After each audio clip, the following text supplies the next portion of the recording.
Salut à tous, que la paix du Seigneur soit avec chacun de vous, frères et sœurs. Alors, ça fait un moment que je n'ai pas partagé de vidéo. Alors, les raisons sont personnelles, et c'est vrai que plusieurs personnes m'ont écrit pour me demander pourquoi je n'en partageais plus. Et un frère m'a écrit même sur WhatsApp pour savoir si c'était à cause d'une attaque que j'aurais subie suite à une de mes précédentes vidéos où je donnais des détails sur l'identité de loin de Dieu, comment le reconnaître, voilà. Alors ma réponse, elle était claire, non, parce que je n'ai pas à craindre les attaques physiques ou et encore moins spirituelles de qui que ce soit. Alors voilà, cette vidéo, je l'ai titrée Loin de Dieu, le vrai et les faux. Donc on le sait tous qu'il y a un personnage, qu'il y a un chrétien, parce qu'il s'agit clairement d'un chrétien.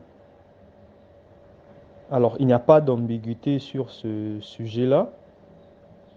Ce n'est pas quelque chose que Dieu a laissé flou. Il s'agit d'un chrétien, de quelqu'un qui croit en Jésus-Christ. Et donc, que Dieu va susciter pour la délivrance physique et spirituelle du Congo. Et donc voilà, de même, il y a des personnes qui, bien qu'elles ne sont pas loin de Dieu, affirment l'être. Voilà pourquoi j'ai titré cette vidéo Loin de Dieu, le vrai et les faux. Parce que les faux, il y en a plusieurs. Et donc voilà. Alors je vais citer quelques passages bibliques qui concernent le Christ Jésus pour partager ces révélations.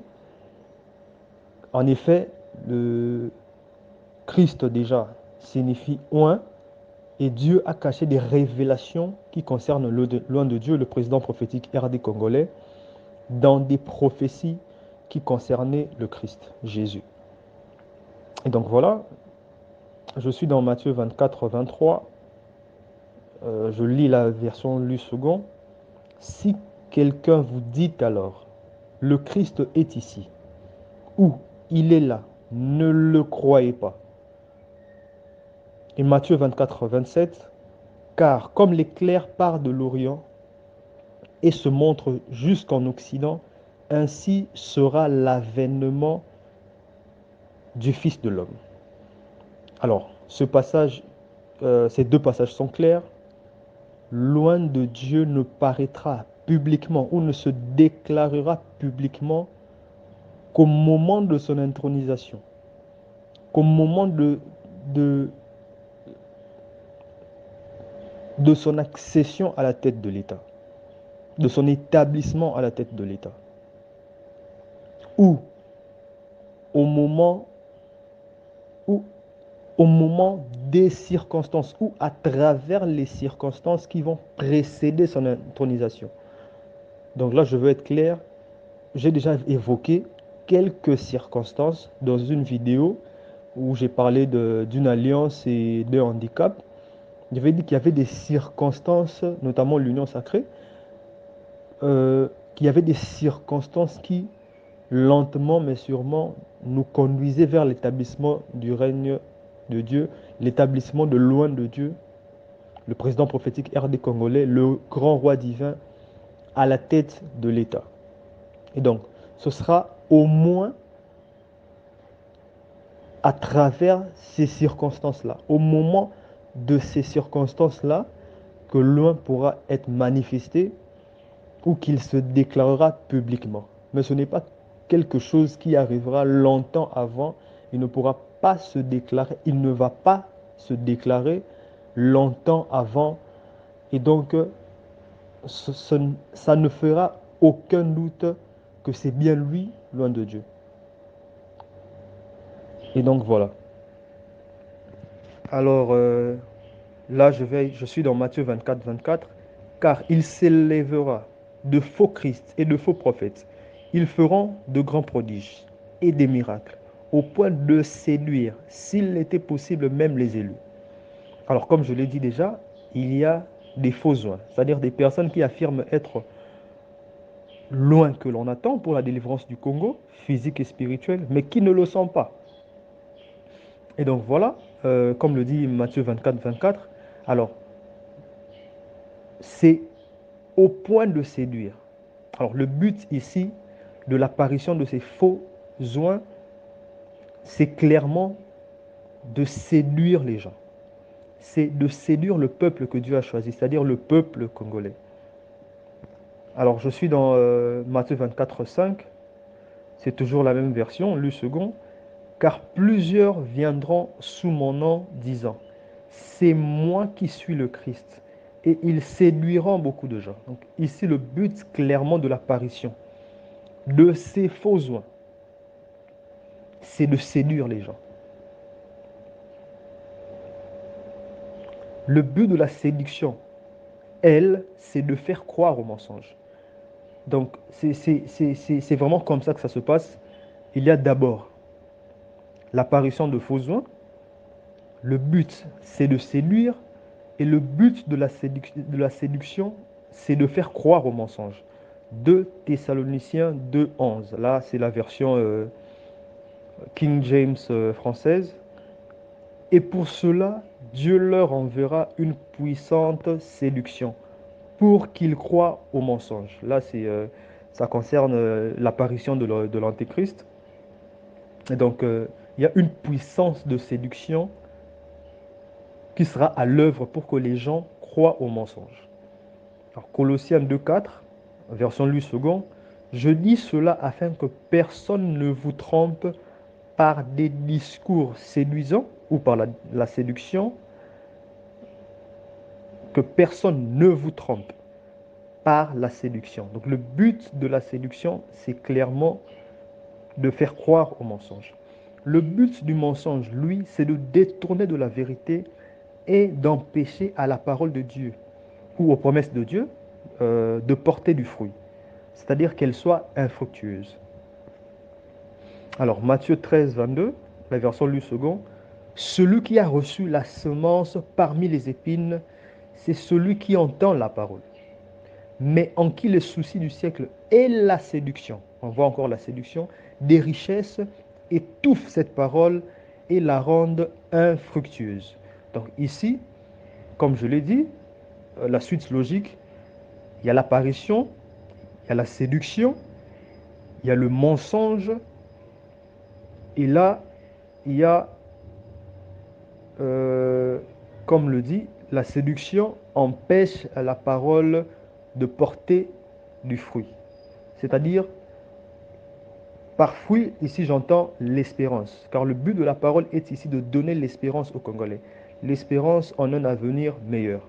Parce que lorsque Dieu donne des promesses, lorsqu'il fait connaître les projets qu'il a pour le peuple, c'est clairement de donner au peuple de l'espérance en un avenir meilleur, malgré tout ce que l'on voit, malgré toutes les circonstances euh, très pénibles, très difficiles déjà à vivre.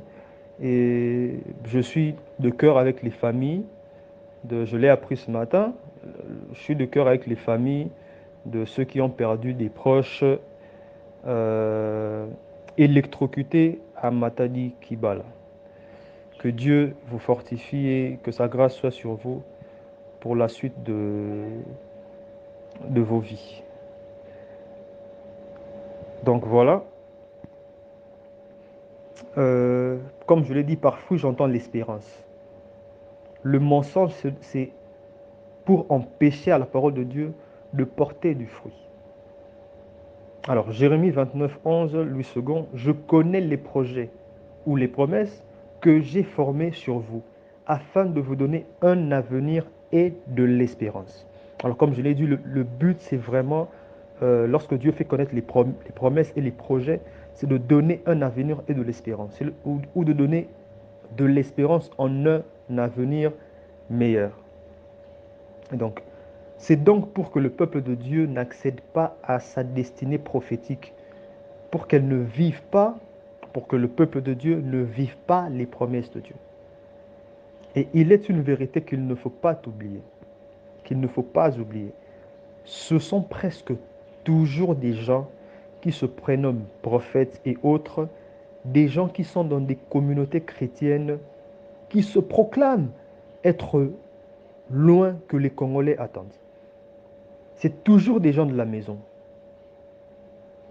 qui sont eux-mêmes séduits. Ce sont toujours des gens de la maison qui parfois n'ont jamais été chrétiens, mais qui se prénommaient chrétiens, qui se disaient chrétiens, et sont en fait des loups ravisseurs comme la Bible le dit. 1 Jean 2, 19 et 22. Ces adversaires de Christ ou de loin sont sortis de chez nous. Voilà, il y a plusieurs passages aussi qui vont dans ce sens-là, où ce sont vraiment ces faux Christ, ces adversaires de Christ, ces antéchrists ou ces antichrists, sont vraiment des personnes qui sortent des églises. Et voilà. Alors, il faut savoir aussi que derrière ces faux oies et ces faux prophètes se trouve un esprit. Un esprit de séduction, de mensonge, d'égarement. Il y a un esprit, il se trouve un esprit derrière ces faux oies. Parce que c'est poussé par des esprits. C'est poussé par des esprits que ces gens font ces déclarations. Ok. Alors, 1 Jean 4,3, là, je suis dans la version du Semeur. Tout esprit, au contraire, qui ne reconnaît pas ce Jésus-là, c'est-à-dire le Christ, ne vient pas de Dieu. Eh bien, dès à présent, cet esprit est dans le monde. De même qu'il y a des faux Christ, des antéchrists, des antichrists, il y a des faux oies. Et c'est toujours la même chose. Il y a des esprits qui sont derrière ces personnes et qui les poussent à faire ces déclarations-là, selon lesquelles ces gens sont loin de Dieu.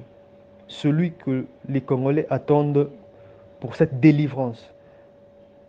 Alors, Éphésiens 2,2, la Bible du Semeur, par ces actes, vous conformiez alors votre manière de vivre à celle de ce monde et vous suiviez les chefs des puissances spirituelles mauvaises. Cet esprit qui agit maintenant dans les hommes rebelles à Dieu. Donc, il y a toujours des esprits. Alors, comme je l'ai dit, il y a plusieurs personnes abonnées à ma chaîne ou pas, qui m'ont écrit pour me demander si c'était à cause d'une attaque ou des attaques que j'aurais subies que je ne fais plus de vidéos et que je n'en partage pas sur YouTube. Alors ma réponse a été claire, ce n'est pas à cause d'une quelconque attaque que je ne partage pas de vidéos depuis un moment. Comme je l'ai dit, c'est pour des raisons personnelles. Mais voilà, un jour que j'ai partagé une vidéo sur Loin pour donner des détails sur Loin de Dieu, comment le reconnaître et tout, j'ai été visité par un esprit. Comme je l'ai dit, il y a des esprits qui sont derrière ces gens, ces faux oins qui les poussent à affirmer qu'ils sont loin. Et donc, le jour où j'ai donné des détails sur Loin de Dieu, des détails que j'ai connus à travers des visions surtout, il y a un esprit qui m'a visité pour me combattre, en fait, pour m'éliminer, je vais le dire clairement. Et donc, j'étais dans ma chambre. Là, je ne parle pas d'une vision. J'étais dans ma chambre et je dormais sur le ventre. Alors, cette position-là, je ne suis pas le seul à la connaître. Je dormais sur le ventre et je regardais à droite. À droite, c'est-à-dire mon profil gauche était sur le lit. Et pendant que je dormais dans mon esprit. Dans mon esprit, grâce au discernement des esprits, qui est un don spirituel. Alors déjà, je vais faire une vidéo aussi, dans les prochaines vidéos, pour parler du discernement des esprits. Le discernement des esprits est un don du Saint-Esprit, est un don spirituel. Le sixième sens, lui, est une aptitude de l'esprit de l'homme, chrétien ou pas, qui peut sentir des choses. Mais le discernement des esprits est un don du Saint-Esprit, qui est bien au-delà du sixième sens. Alors voilà, pendant que je dormais, j'ai senti en mon esprit quelque chose approcher. C'est un peu comme une onde électromagnétique que je sentais pendant que j'étais couché sur mon ventre. Et là, j'ai senti comme un vent qui passait par la fenêtre de ma chambre. Et dans mon esprit, j'ai senti qu'il s'agissait d'un aigle. Il s'agissait d'un aigle. Alors l'aigle était énorme. C'était un aigle énorme. Je ne sais pas évaluer l'envergure. Peut-être que l'envergure serait plus que celui d'un condor, de peut-être 10 mètres, 10 mètres, 10 mètres d'envergure. C'est-à-dire, tant on est capable de me balayer. Au compter moulai nango à partir de quand il y a lipapo moko tina ko ya lipapo mosusu nde yango babengaka envergure. Donc je, cette envergure pouvait être de 10 mètres ou même plus. Donc vous voyez à quel point l'aigle était énorme. Mais vu que c'était un esprit, cet aigle est passé par la fenêtre de ma chambre pour m'attaquer. Et à ce moment-là, dans cette position dans laquelle je me trouvais, je n'ai même pas eu de bouger physiquement. C'est spirituellement que j'avais fait un mouvement. J'ai levé ma main droite. Je le dis, je le répète, physiquement, je n'avais pas bougé. J'ai levé ma main droite, c'est-à-dire la main de mon esprit, et j'ai attrapé le bec de l'aigle avec mes deux doigts, mon index et mon pouce. Et j'ai pincé son bec. Et l'aigle s'est retrouvé sans force. Et dans mon esprit, pendant que cet aigle-là pénétrait dans ma chambre à travers ma fenêtre, j'ai entendu aigle Maouija. Alors, plusieurs personnes m'ont écrit en commentant certaines de mes vidéos pour me dire, est-ce que tu connais un monsieur assez âgé qui fait des vidéos sur la le nom de la chaîne, chaîne 15. C'est chaîne 15. Et le monsieur affirme être loin. Il affirme être loin de Dieu. Et au commencement de ses vidéos, il appelle sa chaîne ou s'appelle lui-même Aigle Maouija. Alors, comme je vous l'ai dit, derrière ces personnes qui affirment être loin de Dieu, il y a un esprit. Et là, vous voyez clairement que derrière ce monsieur qui affirme être loin de Dieu, il y a un esprit. Et cet esprit, c'est Aigle Maouija. Il s'agit d'un aigle. Et c'est cet aigle-là qui, après que j'ai partagé une vidéo pour donner des détails sur loin de Dieu, que cet aigle-là, nuitamment, cet esprit-là est venu pour m'attaquer. Et je n'ai pas eu besoin de bouger physiquement, j'ai bougé spirituellement pour attraper le bec de l'aigle, je dis bien spirituellement, et je l'ai pincé. Et là, cet aigle-là s'est retrouvé sans force. Et le vent qui soufflait, un peu comme une tempête, dans ma chambre a cessé.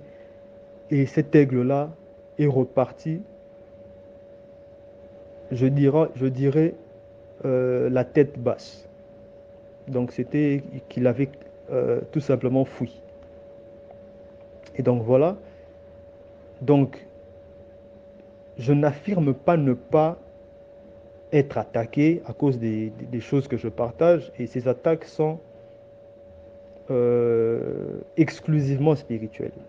Je n'ai jamais été menacé physiquement, ça a toujours été spirituel, et je ne suis pas sadique, mais parfois, quand on atteint une certaine dimension spirituelle, de connaissance spirituelle, une certaine hauteur spirituelle, on ne peut que subir des attaques.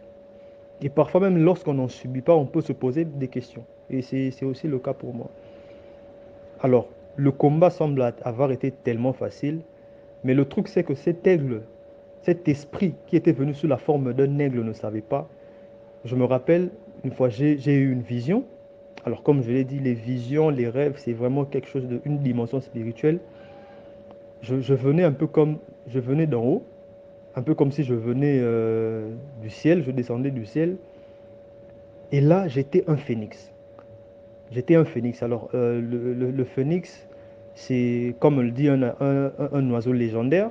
Un oiseau légendaire. Alors, légendaire, moi, je préfère dire spirituel. Et je descendais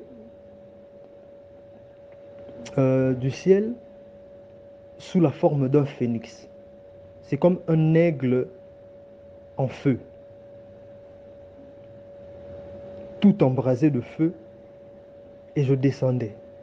Et donc, clairement, si on considère ces deux réalités spirituelles-là, l'aigle et le phénix, l'aigle n'avait absolument aucune chance de sortir victorieux de cet affrontement-là.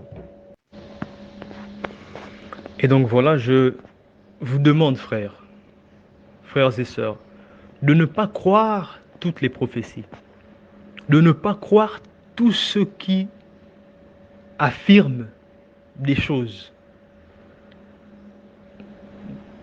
Tous ne sont pas prophètes de Dieu. Tous ne reçoivent pas des révélations de Dieu. Et l'une des meilleures manières la meilleure certainement, en dehors du discernement des esprits lui-même, de sonder les esprits, d'éprouver les esprits, c'est de considérer la parole de Dieu. Les prophéties ne vont jamais au-delà de la parole de Dieu. Seulement, les Écritures sont voilées tant que l'on n'a pas reçu des révélations sur la pensée de Dieu derrière ces Écritures-là. Et donc, ne vous laissez pas emporter par tous ces vents, par toutes ces pseudo-prophéties, affirmant que tel est loin, affirmant que tel est loin. Considérez juste la parole de Dieu. Les prophéties ne contrediront jamais les Écritures. Croyez ce qui est conforme à la parole de Dieu et priez si nécessaire pour que Dieu vous parle et qu'il vous convainque personnellement par son esprit de la véracité d'une prophétie, de la véracité des prophéties, pour ne pas être emporté ça et là par des pseudo-prophéties qui sont là pour vous séduire, pour vous tromper, pour vous décourager même. Comme quoi, cet esprit qui est derrière ce monsieur le pousse à affirmer que le Christ Jésus est déjà revenu et qu'il n'est pas besoin d'attendre que le Christ revienne encore, puisqu'il est déjà là. Il faut savoir que derrière certains enseignements, certaines prédications, il y a des esprits.